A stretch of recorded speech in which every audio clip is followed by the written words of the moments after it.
அஸ்ஸலாமு அலைக்கும். இப்போ நம்ம எம்ஐ 9 பவரும் போக்கோ C3யும் டெட் ஆகிடுச்சுன்னா எப்படி பண்ணுறதுன்னு தான் பார்க்க போகிறோம்.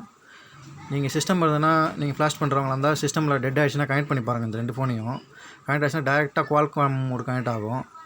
இல்லை கனெக்ட் ஆகலனாலும் இந்த நீங்கள் சொல்யூஷன் பண்ணி பாருங்கள். கனெக்ட் அந்த மாதிரி ஆகிடுச்சுன்னா கன்ஃபார்ம் இந்த ஃபால்ட்டு. எம்ஐயோட 9 பவர் டெட் ஆகிடுச்சுன்னா எப்படி ரெடி பண்ணுறதுன்னு தான் பார்க்க போகிறோம். இப்போ நம்ம போர்டை கழட்டிக்கணும். கழட்டிட்டு உள்பக்கம் ஒரு ஷீல்டு இருக்கும். அந்த ஷீல்டுக்குள்ளே 2 கெப்பாசிட்டர் ரிமூவ் பண்ணணும். அது எதுன்னு தான் நம்ம பார்க்க போகிறோம். இது போக்கோலையும் C3ன்னு ஒரு மாடல் இருக்குது. அந்த மாடலும் இதே சேம் போர்டு தான் இருக்கும். சேம் போர்டு இருந்தால் இதே சொல்யூஷனை பண்ணிக்கோங்க. பார்த்துங்க, இதே சேம் போர்டு இருந்தால் மட்டும்தான் பண்ணணும். இந்த இடத்துல இந்த மாதிரி ஷீல்டு இருக்கும்.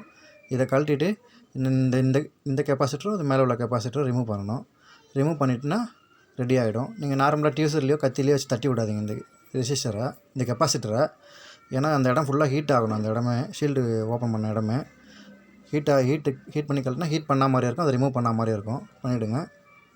நீங்கள் சிஸ்டம் வச்சுருந்தீங்கன்னா அதில் சிஸ்டமில் கனெக்ட் பண்ணி பாருங்கள். டேரெக்டாக குவால்காம் கனெக்ட் ஆச்சுன்னா டெட்டில் இருக்கும். ஆனால் குவால்காம் கனெக்ட் ஆச்சுன்னா இந்த சொல்யூஷனை பண்ணுங்கள். அப்படி நீங்கள் சிஸ்டம் இல்லைனாலும் டேரெக்டாக டெட் ஆச்சுனாலே இந்த 2 ரெசிஸ்டரையும் நீங்கள் ரிமூவ் பண்ணி பாருங்கள். ரெடி ஆகிடும். தேங்க்யூ. இந்த மாதிரி ப்ராப்ளம்லாம் நிறைய ஐசி ப்ராப்ளம் நினைப்பாங்க. ஐசி ப்ராப்ளம் கிடையாது. இந்த மாதிரி காயிலுங்க ரெசிஸ்டருங்களை ரிமூவ் பண்ணாலே நிறைய மாடலில் நிறைய ஃபால்ட் ரெடி ஆகும். எம்ஐலேயும் சரி, இன்னும் நிறையா மாடல் இருக்குது. எல்லா மாடல்லையும் இந்த மாதிரி காயிலுங்க ரிமூவ் பண்ணுறது மூலமாக வரும். சில இடத்துல காயிலுங்களை புதுசாக போடுற மாதிரி இருக்கும். நீங்கள் இந்த மாதிரிலாம் நிறைய வீடியோ பார்க்குறதுக்கு என்னோடய சேனலை சப்ஸ்கிரைப் பண்ணிக்கங்க. நான் இந்த மாதிரி வீடியோஸ் போட்டிருக்கேன். இன்னும் நிறையா வீடியோஸ் போடுவேன். தேங்க்யூ.